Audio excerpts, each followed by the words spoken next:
Welcome friends, welcome to Eclectus Bengali YouTube channel. তো তোমাদেরকে next পার্টে একটা ভিডিও অবশ্যই তোমাদেরকে দেবো।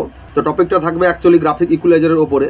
তো আজকের যে বিষয়টা নিয়ে আলোচনা করছি সেটা হচ্ছে ফ্রিকোয়েন্সি লো হাই সিস্টেম, যেটা প্রায় দেখে থাকবে যে প্রেসার বোর্ডের লাস্টের যে চার ব্যান্ডের মানে 4 ব্যান্ডের প্রেসার বোর্ড হলে লাস্টের যে টিসিটা ইউজ করা হয় ওটা হচ্ছে লো হাই সিস্টেম থাকে। তো লো হাই সিস্টেমটা অ্যাকচুয়ালি কী বা কীভাবে কাজ করে, কেন ওটা ইউজ করা হয়, সেটা তোমাদেরকে সংক্ষেপে ডিসকাস করছি। তো লো হাই সিস্টেমটা এই জন্যই ইউজ করা হয় যে ধরো তোমার একটা বেস চলছে, ভারী বেস, তো ওই বেসটাকে লং থ্রো করানোর জন্য ওর সঙ্গে একটা পাতলা বেস অ্যাড করলে ডিপনেসটাও থাকে এবং থ্রোয়িংটাও হয়। তো ডিপনেসটা কীভাবে থাকে, ডিপনেসটা থাকলো এবং ওর সঙ্গে একটা যদি পাতলা মিড টাইপের কোনো একটা ফ্রিকোয়েন্সি যদি অ্যাড করা যায় তাহলে ওটা থ্রোয়িং হয়। তো আগে আমি দিয়েছি যে গেন, যে একটা অডিও সিস্টেমের গেনকে কীভাবে লো হাই করা যায়। তো তোমরা অবশ্যই সে ভিডিও দেখে না থাকলে ডিসক্রিপশানে লিঙ্ক আছে, দেখে নেবে, বা আই বাটনের লিঙ্ক আসবে, দেখে নেবে। তো আজকের এই সার্কিটটা সম্পূর্ণ ইউনিক সার্কিট। তো এর বিল্ড আপটাও সম্পূর্ণ আলাদা, একদম নয়েজ ফ্রি থাকবে, কোনো নয়েজ থাকবে না। টেস্টিং সেকশানও দিয়ে দিয়েছি, তোমরা অবশ্যই হেডফোন লাগিয়ে ইউজ করবে বা হেডফোন লাগিয়ে শুনবে, না হলে কোয়ালিটি বুঝতে পারবে না। এবং অবশ্যই ট্রাই করবে অরিজিনাল কম্পোনেন্ট ইউজ করার জন্য। এবং যারা প্রেসার বোর্ড মানে বানাচ্ছ বা তৈরি করছো তাদের জন্য একটাই আমার বার্তা, যে তোমরা সবাই 1% ভেরিয়েবল রেজিস্ট্যান্সগুলো ইউজ করবে, যেন টলারেন্সটা 1% থাকে, তাহলে তোমাদের বেটার রেজাল্ট আসবে। এবং সিরামিক পিএফটা মানে সিরামিক যে ক্যাপাসিটারটা আছে ওইটা ইউজ করা যতটা পারবে কম ইউজ করলেই তোমাদের লাভ। কারণ হচ্ছে ওটা টেম্পারেচার অনুযায়ী ওই কন্ডেন্সারের যে ক্যাপাসিটেন্সটা আছে ওটা কম বাড়া হয়। তো ফ্রেন্ডস, বেশি কিছু বলছি না, চ্যানেলে যারা নতুন আছে তারা অবশ্যই লাইক এবং সাবস্ক্রাইব করে দিও, এবং অবশ্যই ভিডিও ভালো লাগলে একটা লাইক করে দিও এবং কমেন্ট করে জানিও যে রেজাল্ট কেমন কি আসছে। এবার 10 জন বানালে সবাই সমান রেজাল্ট করতে পারবে না, তো যতটা সম্ভব চেষ্টা করবে সার্কিটটাকে ক্লিন এবং পরিষ্কার করে রেডি করার জন্য। এবং বারবারের জন্য বলছি যে তোমরা ব্রেডবোর্ড ইউজ করো, যাতে সার্কিটটা ঠিকঠাক কাজ করছে কি, ওটা ভ্যারিয়েবলে ট্রান্সফার করা যাবে নাকি ওটা বুঝতে পারবে। তো চলো ফ্রেন্ডস, আজকের বেশি আর কিছু বলবো না, ডাইরেক্ট যাচ্ছি সার্কিট ডায়াগ্রামের দিকে। চলো ফ্রেন্ডস, লেটস স্টার্ট। তো ফ্রেন্ডস, চলে এলাম টেস্টিং সেকশানে। তো দেখতেই পাচ্ছ একটা ব্রেডবোর্ড ইউজ করেছি, আছে একটা 47K টিসি, আছে একটা 333J 100 ভোল্টের একটা কন্ডেন্সার, 33K একটা রেজিস্ট্যান্স, 47K একটা রেজিস্ট্যান্স, একটা 222 পিএফ 100 ভোল্টের, 68K একটা রেজিস্ট্যান্স, 18K একটা রেজিস্ট্যান্স, এখানে 100K একটা রেজিস্ট্যান্স, আর একটা কন্ডেন্সার। তো এইটা অ্যাকচুয়ালি কী সিস্টেম তোমাদেরকে আমি ডিসকাস করেছি, এবার টেস্টিং করে আমি দেখাচ্ছি। এটা হচ্ছে লো হাই করবে। লো হাই বলতে এটা হচ্ছে একটা ফ্রিকোয়েন্সি, এর মিডিলে হচ্ছে ফ্ল্যাট, এর ফুল করলে হচ্ছে লো, ডাউন করলে কাট, ঠিক আছে। তো চলো সিস্টেমটা কীরকম কী কাজ করছে দেখাচ্ছি। আমি এটা মিডিল করছি, তো আমি সংটা প্লে করছি, অবশ্যই শুনতে দেখো, অবশ্যই হেডফোন ইউজ করবে, না হলে কিছু বুঝতে পারবে না। তো চলো ফ্রেন্ডস, স্টার্ট করছি।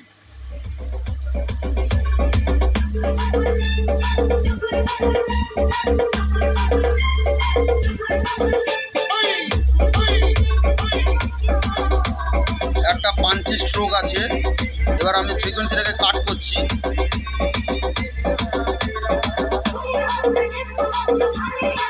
এবার ফ্রিকোয়েন্সিটা কাট হয়ে গেল, এবার স্ট্রোক, এবার আওয়াজটা দেখো।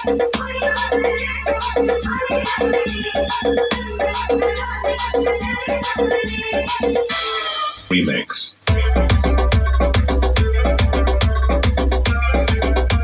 এবার আমি ফ্রিকোয়েন্সিটাকে ফ্ল্যাট করছি, এটা ফ্ল্যাট। এবার আমি এটাকে পুস্ট করছি, তো পুস্ট করলে দেখো সাউন্ডটা চেঞ্জ হয়ে যাচ্ছে।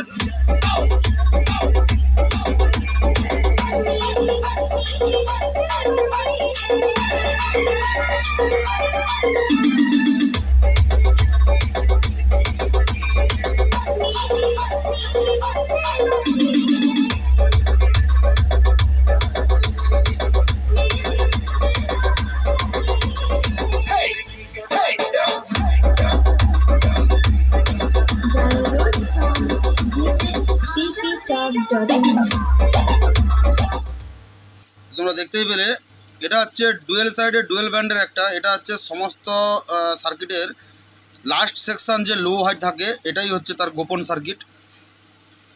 তো চলো ফ্রেন্ডস, বেশি কিছু কথা না বলে অবশ্যই টেস্টিংটা দেখলে পেলে এবার আমি সার্কিট সেকশনটা দিচ্ছি। তো অবশ্যই যারা চ্যানেল নতুন আছে তারা সাবস্ক্রাইব করে দেবে, আর যারা বলছিলে ফেক সার্কিট তারা অবশ্যই ট্রাই করে দেখবে। এই সার্কিট কোনো ফেক নয়, এটা লাইভ টেস্টিং করে দেখাচ্ছি। তো চলো ফ্রেন্ডস সার্কিট ডায়াগ্রাম দিকে। তো ফ্রেন্ডস চলে এলাম ডায়াগ্রাম সেকশানে। তো তোমরা দেখতেই পাচ্ছ এই টপিকটা হচ্ছে ফ্রিকোয়েন্সি লো হাই সিস্টেম। তো আমি একটা আইসি নিয়েছি, এটা হচ্ছে ডুয়েল অপ অ্যাম্প আইসি, যেটার নাম্বার হচ্ছে 4558, বা তোমরা অনেকেই আলাদা আলাদা যে কোনো নাম্বার ইউজ করতে পারো তোমাদের সুবিধা মতন। তো প্রথমেই বলে দিই তোমাদের পিন কনফিগারেশান অনেকেই জানো, তবুও নিউ মেম্বার্সের জন্য বলে দিচ্ছি 1 2 3 4 5 6 7 8। তো টোটাল 8টা পিনের এই আইসি, দুটো আউট পিন, দুটো ইনভার্টিং পিন, দুটো নন ইনভার্টিং পিন এবং দুটো সাপ্লাই পিন। তো এটা প্লাস 12 ভোল্ট, এটা মাইনাস 12 ভোল্ট। তো এইবার এই সার্কিটটা একটু ডিফারেন্ট, আজ পর্যন্ত যতগুলো সার্কিট দিয়েছি তার থেকে যথেষ্ট ডিফারেন্ট সার্কিট, একদম ইউনিক। তো এটা হচ্ছে ফ্রিকোয়েন্সি লো হাই সিস্টেম। তো আমি ফার্স্টে কী করছি, ফার্স্টে ফিডব্যাক নিয়ে নিচ্ছি। তো আমি 1 আর 2 এর মাঝখানে একটা ফিডব্যাক নিয়ে নিচ্ছি 47K। এইবার সেকেন্ড হচ্ছে আমি একটা রেজিস্ট্যান্স নিয়ে নিচ্ছি, যেটা নন ইনভার্টিং পিনের মধ্যে কানেক্ট হবে 33K। কেউ চাইলে এটাকে 22Kও ইউজ করতে পারো, তবে ফ্রিকোয়েন্সির মধ্যে ফারাক আসবে। তো অবশ্যই চেষ্টা করবে যে ভ্যালুগুলো ইউজ করছি ওই ভ্যালুগুলো ইউজ করার, তাহলে সেম রেজাল্ট আসবে, না হলে রেজাল্টের পরিবর্তন হতে পারে। তো এখান থেকে একটা পিএফ নেব, বা সেটা কানেক্ট হবে 5 নম্বর পিনের সঙ্গে দিয়ে। এই 5 নম্বর পিনটা গ্রাউন্ড হয়ে যাবে।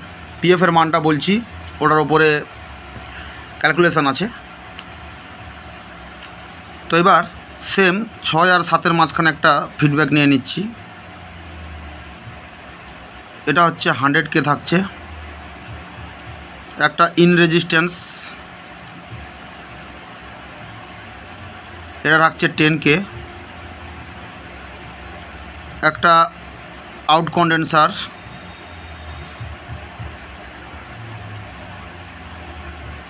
এটা মাস্ট বি 1 মাইক্রোফ্যারাড, যে কোনো ভোল্টেজের ইউজ করবে। মার্কেটে 63 ভোল্টেরই পাওয়া যায় এখন, 16 ভোল্ট বা 25 ভোল্ট খুব রেয়ার হয়ে গেছে। তো এবার আসি এর মেন সিস্টেম। তো এই সিস্টেমটা অ্যাকচুয়ালি কাজ করে কিভাবে। তো এখান থেকে অডিওটা অ্যাকচুয়ালি কিন্তু ইন হবে, এটা হচ্ছে ইন, অডিও ইন। এবার আমি আসি টিসি কন্ট্রোলে। তো আমি টিসি কন্ট্রোলের জন্য টিসির 3টা পিন ড্রয়িং করে নিয়েছি। তো এবার একটা পিএফ ইউজ করব 1 নম্বর পিনের সঙ্গে, 1 নম্বর 2 নম্বর 3 নম্বর। এবার এই 1 নম্বর পিনটা কানেক্ট হবে আইসির 1 নম্বর পিনের সঙ্গে।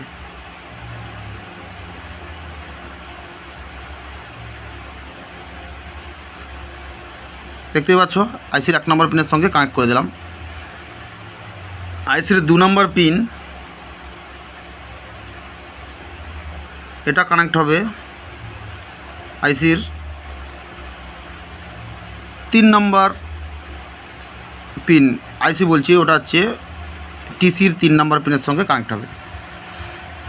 তো এইবার এই টিসিটা 10K থেকে 47K ইউজ করতে পারো, এর বাইরে ইউজ করা যাবে না।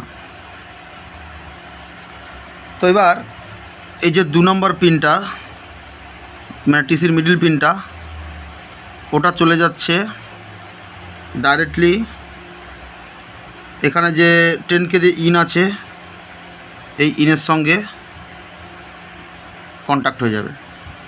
এইবার যেহেতু এটা নন ইনভার্টিং সিস্টেম, তো তার জন্য তোমাদেরকে একটা জিনিস ইউজ করতে হবে, সেটা হচ্ছে লোড রেজিস্ট্যান্স।